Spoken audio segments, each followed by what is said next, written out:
Hi guys, it's Miss Val from the North Brunswick Public Library. Today, for our STEAM Club, we are going to be learning about something that I love doing with you guys, the binary alphabet. Now, you might be looking at this page that I have up here on the screen and think, doesn't look much like an alphabet to me, just looks like a bunch of numbers. Well, that is true. These are all ones and zeros. But these are very special ones and zeros. Computers use the binary alphabet as the language that they speak. All of the information stored on a computer, all of the information that gets sent from one computer to another, is all encoded in ones and zeros. Look at how many different orders of ones and zeros that there are, just to indicate letters of the alphabet. Now, what I love about the binary alphabet is that it's one of the very first lessons that you need to learn if you're ever interested in coding, writing your own language to computers. All of those sorts of things are going to come from first understanding that computers have their own language. Now, a really fun way to learn about that and get a handle of it is to play around with the binary alphabet. So what we're going to be doing today is making little bracelets out of our names. You could make it say whatever you'd like, but we're going to start with our names, especially because since the ones and zeros have such long strings, it's easiest to keep it in a pretty small word if we're going to make a bracelet or a keychain out of it. So my name is Miss Val. I'm going to leave off the Miss, though, because it will end up being a bit long.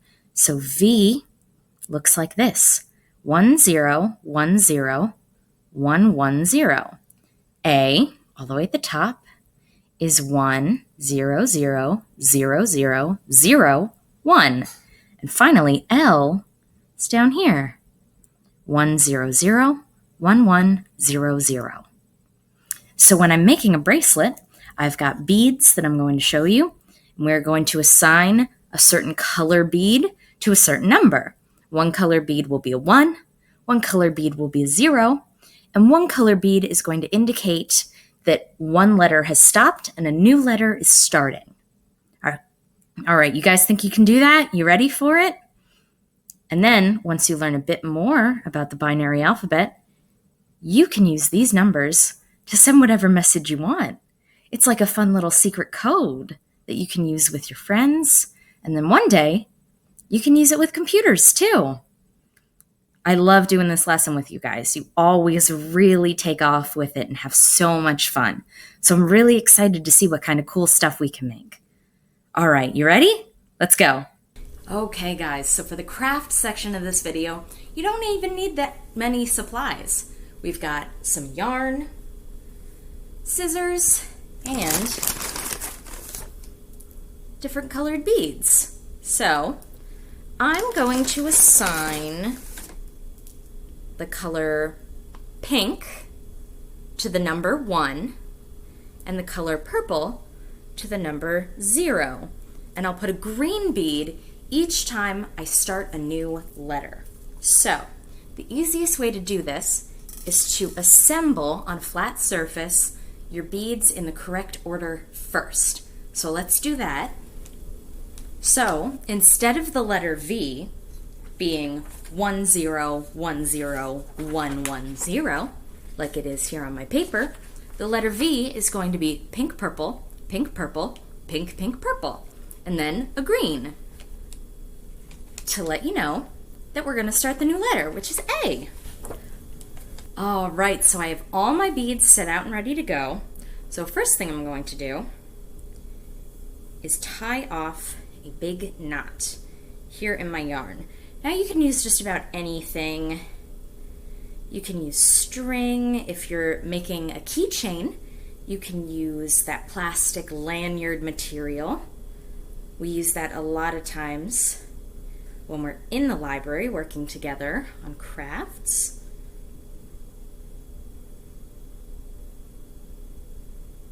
But yarn is very easy, very simple. So I want to make sure I definitely have enough space on my yarn. So I'm going to measure out just about how long each of the segments of beads are, which should be about this long. Bit too big for my wrist, but still. And then, just to be safe, I'm going to measure out about twice that.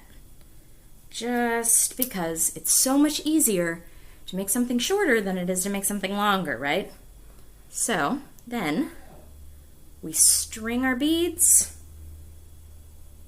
and we keep going until we're all done, right? Super simple. Also, make sure that the knot you tie is big enough that the beads won't slip off the end. It took me about 3 tries to knot something big enough. So don't worry if it doesn't work out the first time. Just keep on going. I will check back in with you guys when this is all done.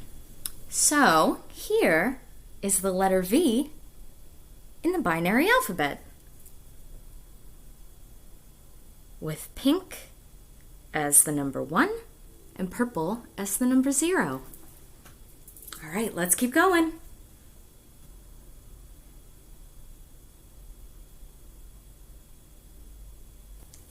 Okay, so we now have my name, Val. V, A, and L. So we're going to tie off the end right up against where the bead is. And like I did last time, I think I'm going to need about 3 knots to get it tight enough so that the beads won't slip off.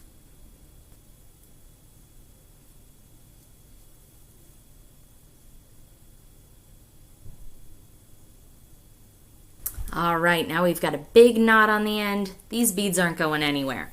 So we still have this huge bit of string. We don't want to cut the whole thing off though, because we want to make sure that there's enough room to tie it around our wrists. So you'll use the little bit of a tail you have on the other side, the big bit of a tail that you have now, tie them together, and then once it's nice and tight, we cut off our end, and we have a bracelet with our name on it in binary code. How cool is that? Ooh, I might have done mine just a little bit too tight. That's okay though. I still really like it. What do you think? Do you have fun with it? What kind of stuff did you spell out? Are you going to use this in the future in writing notes to your classmates or secret messages to yourself, like in your diary? What kind of other things can you think of to use binary code for? I can't wait to see. And to see the bracelets you came up with. Make sure to subscribe to the YouTube page so that when new STEAM videos come up, you'll see them right away. All right, I can't wait to see you guys next week, okay? Have a good one. Bye.